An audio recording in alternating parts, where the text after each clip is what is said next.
नमस्कार प्रेक्षकांनो. ठरलं तर मग या मालिकेच्या आजच्या भागामध्ये काय घडलं हे आपण पाहूयात. सायली विचारामध्ये असते की त्या टोनीचं आणि सुरेश कदमचं फारसं माझ्याशी काही संपर्क येत नाही. मग हा सगळा संबंध त्या डी नावाच्या व्यक्तीवरून असणार आहे, कारण तोच व्यक्ती आपल्याला खरं काय ते सांगू शकेल. म्हणजे ती तिसरी व्यक्ती खूप महत्त्वाची आहे या सगळ्यामध्ये. अर्जुनसुद्धा म्हणतो की बरोबर आहे. दोघांनाही हाच प्रश्न पडलेला असतो की डी अक्षराचं व्यक्ती कोण असेल. तितक्यात श्वेता तिथे येते. सोनोग्राफीला जायचंय याची आठवण करून देण्यासाठी ती तिथं आलेली असते. आता ती जेव्हा कॉफीचे मग उचलायला लागते त्याच वेळेस अर्जुनचा मोबाईल तिथेच असतो. त्यात पेन ड्राईव्हचा फोटोसुद्धा ओपनच असतो. तितक्यात अर्जुनला कॉल येतो, त्याच्यामुळे श्वेता तो फोन पाहतच नाही आणि दोघेसुद्धा लगेच बाहेर पडतात. सायली संपूर्ण रस्त्यामध्ये फक्त त्या मुलींचाच विचार करत असते. अर्जुन म्हणतो की मला कळते तुझी काय अवस्था आहे. तुझ्या डोक्यामध्ये मुलींचा विचार येतोय सारखा, हेही मला कळते. पण हेही विसरून चालणार नाही की आपणही आईबाबा होणार आहोत. आपण आपल्या आयुष्याच्या खूप सुंदर फेजमधून जात आहोत आणि उद्या आपल्या बाळाला असं वाटायला नको की आपले आईबाबा आपल्याला जास्त महत्त्वच देत नाहीत. सायलीलासुद्धा अर्जुनचं बोलणं पटतं. ती म्हणते तुम्ही अजिबात काळजी करू नका. माझ्यासाठी या जगामध्ये आपलं बाळ सगळ्यात जास्त महत्त्वाचं असणार आहे ना, त्यामुळे तुम्ही त्याचं अजिबात टेन्शन घेऊ नका आणि इथून पुढे तुम्हाला मी तक्रारीची एकही जागा देणार नाही. आता अर्जुन सोनोग्राफीसाठी खूप एक्सायटेड झालेला असतो, कारण पहिल्यांदा तो त्याच्या बाळाला पाहणार असतो.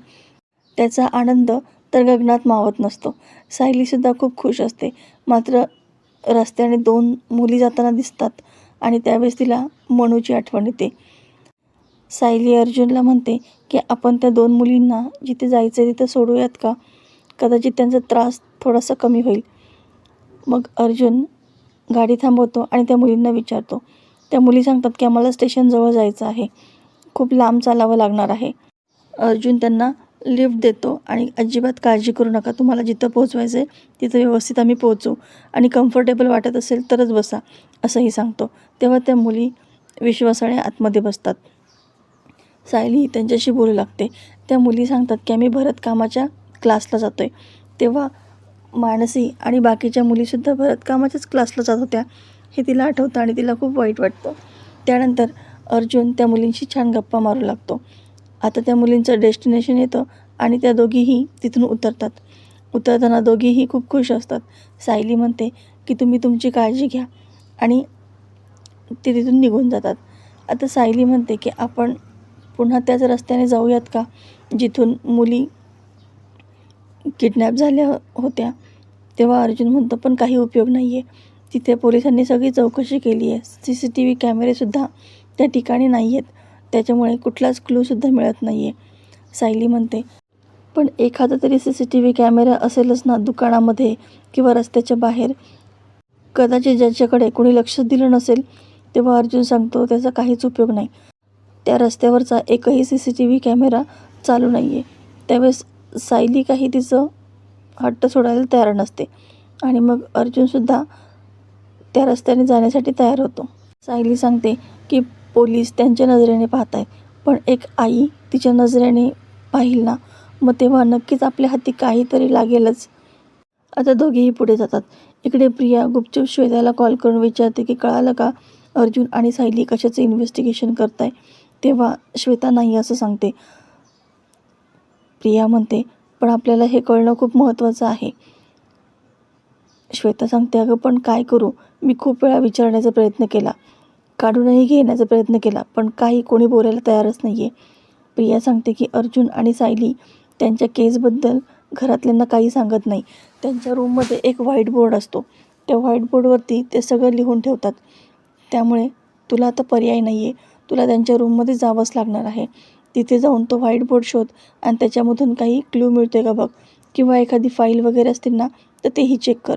श्वेता म्हणते अगं मी इथे गोलूला सांभाळायला आलेली आहे आणि गोलूची रूम खाली आहे, अर्जुन सायलीची रूम वरती आहे, मी काय म्हणून वरती जाऊ. प्रिया रागातच तिला म्हणते ते मला काही माहीत नाही आहे, हे काम तुला आत्ताच्या आत्ता करावंच लागणार आहे. तेव्हा श्वेता म्हणते ठीक आहे. त्या गोलूचं एखादं खेळणं हरवलं असं कारण काढून मी त्यांच्या रूममध्ये जाते.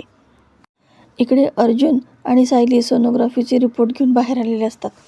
सायली पुढे पुढे चालते, मात्र अर्जुन त्याच ठिकाणी स्तब्ध झालेला असतो.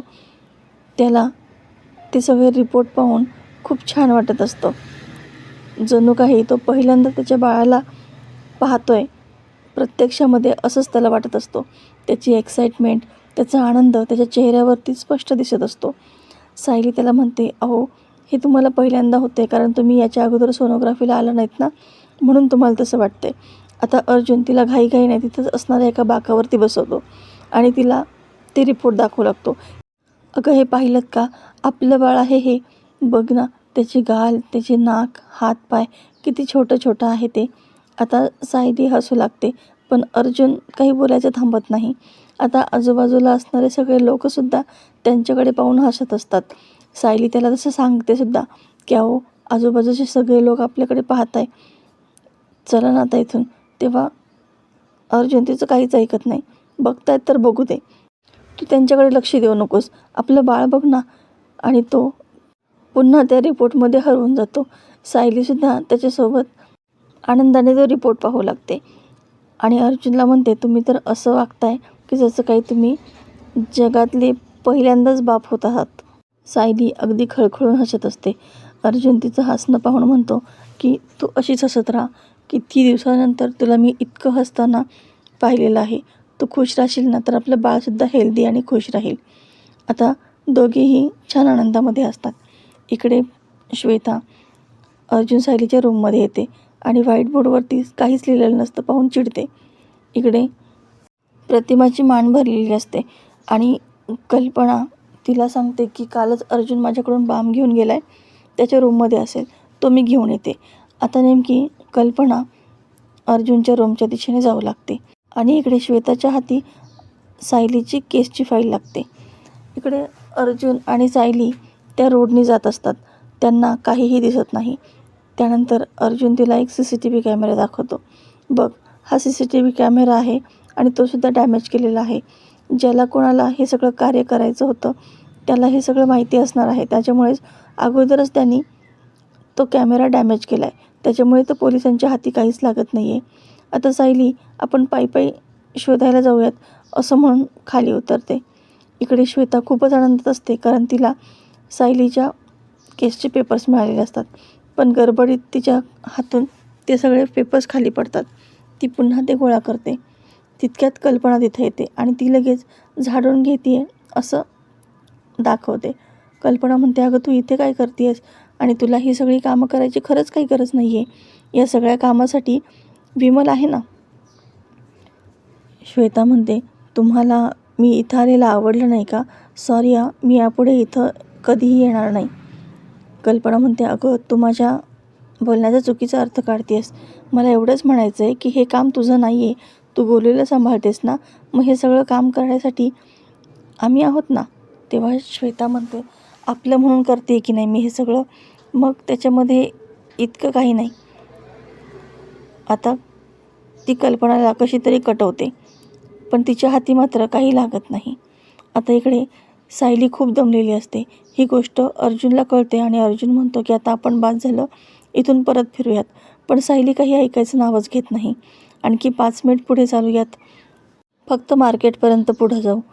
असं नको व्हायला की जवळ येऊन आपण काहीच नाही करू शकलो. मग दोघेही पुढे जातात. तितक्यात सायलीची नजर एका कचऱ्याच्या ढिगावरती जाते. त्यामध्ये अर्जुनला एक बॅग सापडते. सायली जेव्हा ती बॅग पाहते, त्याच्यातल्या वस्तू पाहते, तेव्हा ती लगेच ओळखते की ही तर बॅग तिच्याच आश्रमातल्या एका मुलीची आहे. ती म्हणते, अहो ही तर बॅग मी ओळखते आणि हे हस्ताक्षरसुद्धा, ही टोपी, बाटली, हे सगळं त्या विद्याचं आहे. आता हे कन्फर्म झालेलं असतं की मुली याच रोडने किडनॅप झालेल्या आहेत. तितक्यात इन्स्पेक्टर सावंतांचा फोन येतो आणि ते सांगतात, पेनड्राईव्हचा पासवर्ड आपण क्रॅक केलेला आहे आणि त्यातला डाटासुद्धा मी आता तुम्हाला लगेच फॉरवर्ड करतो. अर्जुन सांगतो की मला तुम्हाला एक गोष्ट सांगायची आहे. इथे रस्त्यावरती आम्हाला त्या किडनॅप झालेल्या मुलींपैकी एकीची बॅग सापडली आहे. तुम्ही आता आमच्या घरी या, आपण सविस्तर तिथेच जाऊन बोलूयात. आता हे सगळं साहित्य मी इन्स्पेक्टर निकमांनाही पाठवतो असं इन्स्पेक्टर सावंत सांगतात आणि शेवटी सगळ्यांनी घरीच भेटायचं असं ठरतं. तर प्रेक्षकांनो, अर्जुनने केसबद्दल घरामध्ये डिस्कशन करणं हे कितपत धोक्याचं ठरणार आहे हे आपल्याला पुढच्या भागामध्ये नक्कीच पाहायला मिळणार आहे. तर अशाच मालिकेच्या नवनवीन व्हिडिओ अपडेटसाठी चॅनलला सबस्क्राईब करा. नोटिफिकेशनसाठी बेल आयकॉन अवश्य दाबा. व्हिडिओ पाहिल्याबद्दल धन्यवाद.